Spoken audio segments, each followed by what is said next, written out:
Gabe made this beat.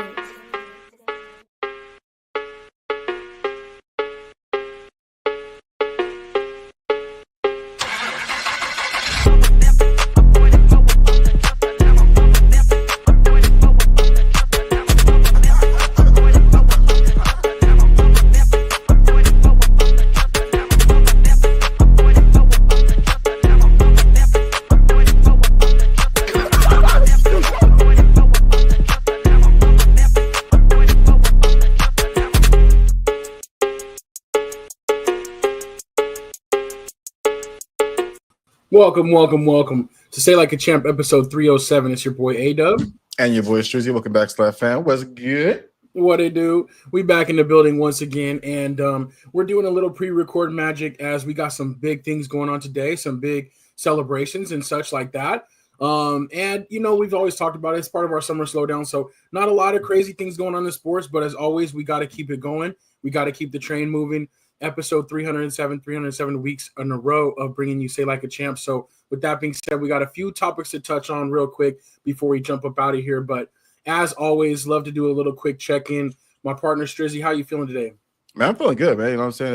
It's weird. It's only, what, Tuesday? Is it Tuesday? Yeah, it's Tuesday. Yeah. I'm like, I had to think about it for real. You know what I mean? Yeah, it does feel weird today. But yeah, man. You know, shout out to my girl. It's her birthday today, so shout out to Bree. You know, so she's been around the you know for a minute or so. So happy birthday to her. But yeah, man. Other than that, it's really really good. You know, so that's why we're kind of another one of the reasons why we're doing this early. I need the latter half of the day. You know what I'm saying? To go out to eat and things like that with the family. So appreciate my brother for jumping on a little bit earlier with me. But yeah, man, it's been good. You know, it's slow. I'm too excited for football to start picking back up again. But we gonna get there. You know what I'm saying? We gonna get there. Yeah, we're gonna make it happen. And yeah, it's definitely a big happy birthday to Bree and you know, anything for the family. You know, we're a very family oriented show, so we make it happen. We make time for what's important to us. So that's very important. So should be a lovely evening for y'all to be out there celebrating. And I'm excited for y'all to be able to do so. Yeah. And yeah, man, we're just making it through. We had an interesting weekend over at the AZ Casa over here, but we're making things happen. We're keeping things moving and yeah, just happy to be here as always. So shout out to the Slack fam that you're with us, whether you're watching live, later, whatever. Please continue to drop your comments, drop your likes. We appreciate the support, and it does not go unnoticed, and it's a big part of the show. So yeah, that's what's up. Quick stuff tonight. The All Star Game is going on, and that's always an exciting time. You know, with the All Star break. You know, baseball is a really fun sport, but it's hard to get into unless you are like into the nuances of the sport and stuff like that. It's kind of sometimes hard to watch like on a day-to-day basis for like a casual fan, you know? Yeah. If you're turning on an NBA game versus an MLB game, you know, the excitement factor is a little bit different unless you know the players, know the strategies, know the pitch count, know what's going on. So baseball isn't always a sport that is enjoyed, you know, as much like through TV, right? When you go to the ball game, it's always a good time. You have a beer, a hot dog, you know, seeing with the crowd and stuff like that. But it's different when it's televised, except for the All Star Game. Like the All Star Game is that one baseball game that you gotta watch. For me, it's just that Midsummer Classic because you got all the best players in the game really out there, and you always see some good stuff. You know, even though baseball is a slower paced sport. When it comes to the All-Star break, you know, seeing certain matchups, like it's always fun. It's always cool. So that being said, the All-Star game is tonight. We're going to check that out. And then last night was the home run derby, which was really cool. Got to give a big shout out to Cal Riley winning the home run derby. He kind of he looked like he was the favorite. Yeah, he was the favorite, but yeah, I'm with you on that. He was, definitely the favorite going into it, and he was my pick last week when we talked about this on Slack. But even though it looked like he might not even get out of the first round, but once he got going, he really did his thing, and he's having a phenomenal year. But first catcher ever to win the home run derby, which is pretty cool. And my favorite part about it, his dad was the one throwing his pitches to him, and his little brother, his 15-year-old little brother, was actually catching for him. Yeah. So it was like a big time family affair, and that battery, they got it done for him, man. They got him in a good spot, and you know, Pops was just throwing him right in there and letting him do his thing and get his natural swing on. Yeah, that was really fun. So I enjoyed that. And also the second Seattle Mariner ever to win it. Ken Griffey was there in person watching as well, so that was really cool. But what did you think about the home run derby? And also, I got a question for you after that too. Yeah, man, it was pretty cool. It was kind of fun to actually see a lot of like new names up there. You know what I mean? Like I think the last couple of derbies we've seen, a lot of guys kind of repeating a little bit. You know what I mean? So it was really cool to see a lot of new guys up there, some younger dudes up there as well. So hopefully they kind of get a taste of it this year. Maybe they'll do it some more next year. But yeah, always really dope when I see these guys and their dad or somebody really close to them throwing balls to them. So I thought that was really cool too. Because when you get to a position like this, aside from them attending games, your parents don't really get to be involved in much of anything, right? What I mean? Well, that's always pretty cool. But yeah, some of the guys that I thought were going to do a lot better didn't really do very well at all. Like Brent Rooker didn't do very well. I thought he was going to have a much bigger day. Like he was actually one of my favorites. James Woods, another one. Like he didn't have a very good first round either, and I thought he was going to be, a lot better. So I don't know. Even O'Neal Cruz, a lot of the dudes I thought were going to have like much better, outings. Didn't really show up as well. Yeah.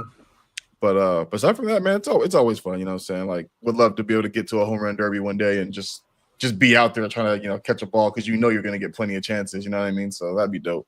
Yeah, when the All Star Game came here, man, I remember we talked about it, but I kind of slept on it. And then by the time it was too late, those bleacher tickets were super expensive. I was like, never mind. But next time we'll have to be on it earlier, get a pre-sale or something to get out there because that's the time, if any, you're going to get some chances if you're in the outfield, in that left field corner or whatever. You're going to get some chances to catch some balls. But it is really cool always to see, especially how like effortlessly, like I feel like Cruz, he kind of got hosed though in the bracket format because he did better than the other two in the second round. For sure. But he just had to go up against Riley, so that ruined it for him. But watching him though, man, he hit one like over 500 feet. Yeah, and like his swing was so effortless, like it doesn't even look like he's trying too hard. He's not overexerting himself, but his swing is so smooth and so strong.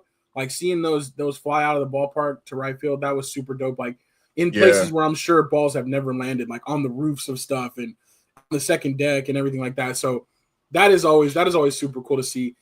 I would love for us to be able to do a home run derby one day.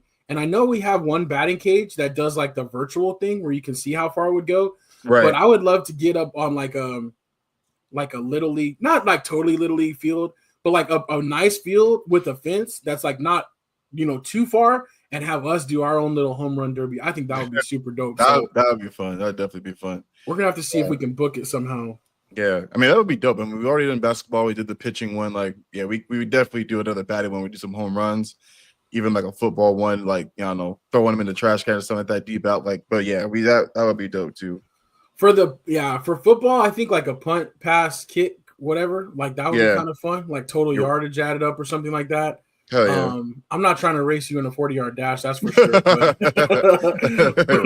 but we can figure out something, man. Yeah, we need to have a little slack Olympics, man. That would be so much fun. Facts. The other thing I thought that was funny though, just had to mention Cal Riley. His nickname is the Big Dumper, and like that is just so funny to me. Like, and they had a little flag out there for him, like with his nickname on it, and I just think like. It's such a silly nickname, but it's also really kind of funny. So I don't mean to put you on the spot too much, but I want to put you on the spot and our slackers watching. What are some of your what's like a nickname that always stood out to you? Like, and it doesn't have to be in baseball, but just in any sport, like a nickname for a player that you thought was either appropriate or like super, super funny. I honestly, I'd gotta go with the Slim Reaper. You know what I mean? Yeah. Like KD's.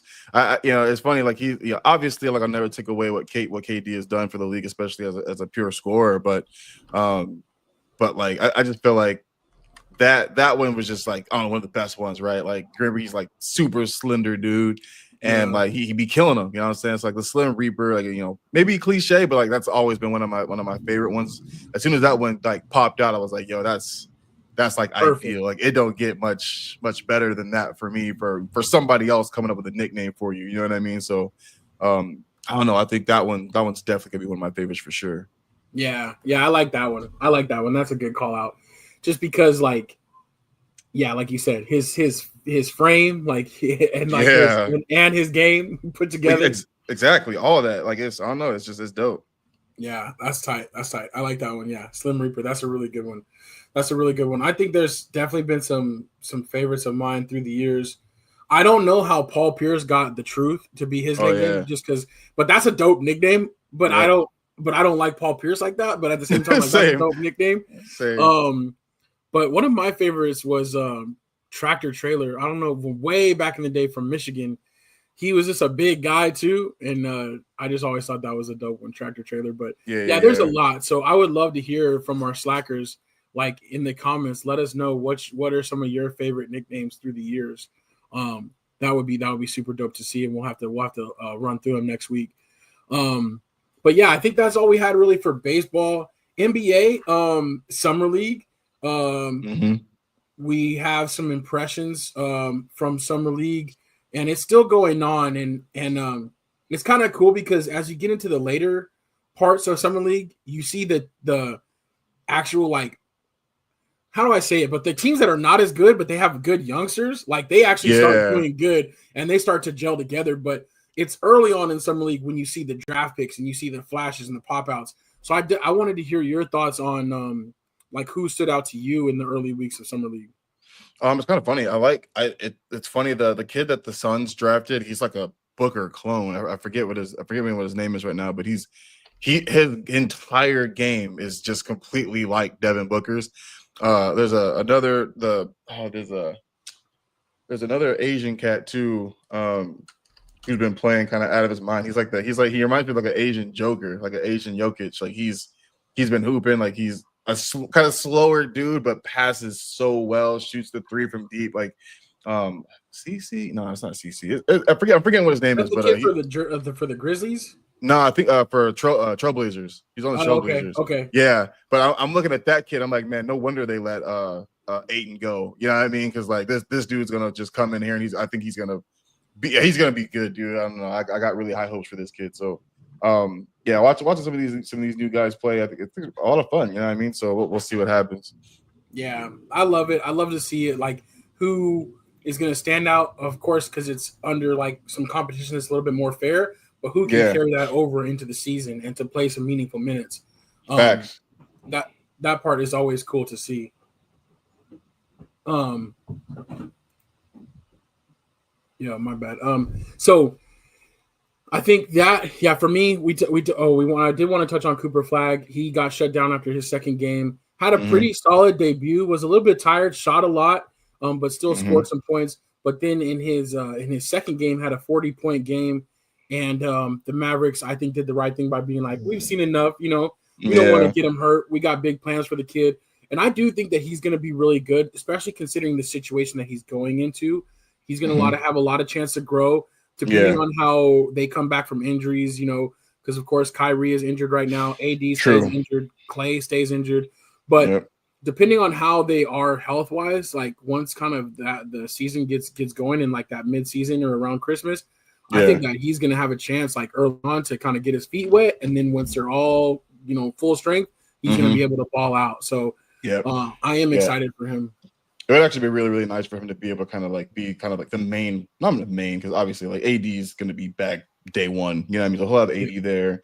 I saw something too that they're really pushing to try to get Dame to come there, which I think would be really huge for them as well. I feel like anywhere Dame goes, it's going to be a big pickup because he's basically going wherever for damn near free. You know what I mean? Because he's still getting paid out from Milwaukee. So that would be kind of crazy too if Dame ends up running over there. As they wait for like Kyrie to get back, because it's going to be a little while, I think, before Kai gets back. So, but yeah, just all all those things. He has a chance to really shine on an already championship kind of caliber team. You know what I mean? And then when everybody gets back and they can kind of put it together, hopefully he'll just be extremely confident. You know what I mean? He'll be confident in doing what he's doing. Yeah, for sure. And with D'Angelo Russell there, like he's not obviously a world beater, but he's solid and he can kind of get some easy buckets for him. So I think that'll be cool. I think that'll be pretty dope. Bronny, we got to mention Bronny real quick. He's playing pretty solid. He's looking pretty good, looking way more comfortable Kind of like a player that got some first year experience in the league against league guys should look. But I am interested to see how, as the Lakers roster rounds out, how he fits in or doesn't fit in. Once we get back to the real season, we'll see, because I think he actually looks better and looks more like the kind of prospect we thought we were going to see last year coming in. For sure. And I think all of because he played so well in the G League, you know what I mean? So I think G League with a little bit of mixture of more summer league time, like the more confidence he gets and the more he kind of understands like kind of how the NBA is played, because honestly, like he just kind of fast tracked to the NBA, right? Like honestly, like I really don't think he was ready last year. Not to say that he shouldn't have been drafted. It's just, he should have played opening night. Like yeah, you know what I mean? Like he should have been in the G League from the jump. He didn't even really have any college time. You know what I mean? Not a lot, from everything that he had to go through. And I think a lot of people will talk about how he was a top high school prospect, but in all honesty, I think him being a top high school prospect really came from who he was, because the numbers never stood out. You know what I'm saying? Right. So that was the reason he was getting the attention. Exactly. You know what I'm saying? He was really getting the attention he got because of who he is and who his dad is. So I feel like he really fast tracked to the NBA.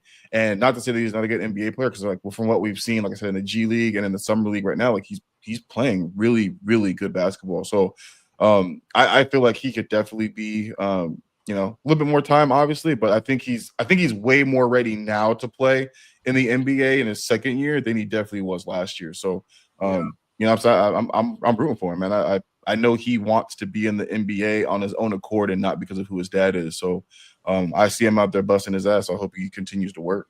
Yeah, absolutely.